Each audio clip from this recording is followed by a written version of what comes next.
বউ বলেছিল দিনের বেলা বাজার করতে, আমি তো পণ্ডিতি করে রাতে এলাম। এখন যদি ভূতে ধরে ফেলে, ওরে বাবা!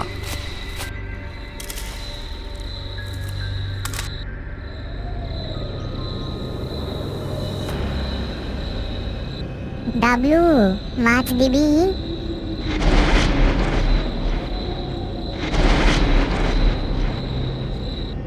ওরে বাবারে, ভূত!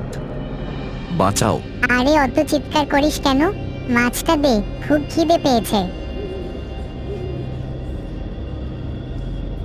1 মিনিট, তুমি মাছ নিচ্ছ না কেন? আর মাস্ক দিয়ে কি হবে?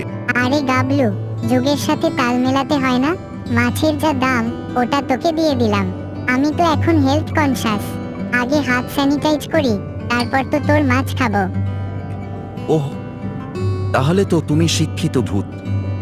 তা দাদামণি ভ্যাকসিন নিয়েছেন তো? নিয়েছি তো, কিন্তু আধার কার্ড নেই বলে সেকেন্ড ডোজটা নিতে পারছি না রে। মাছটা কাল সকালে খেও, এখন বিস্কুট খাও। আর কাল আমার সাথে চলো, আধার কার্ডের ব্যবস্থা করে দেব। তুই খুব ভালো রে গাবলু, চল তোকে বাড়ি পর্যন্ত ছেড়ে দিয়ে আসি।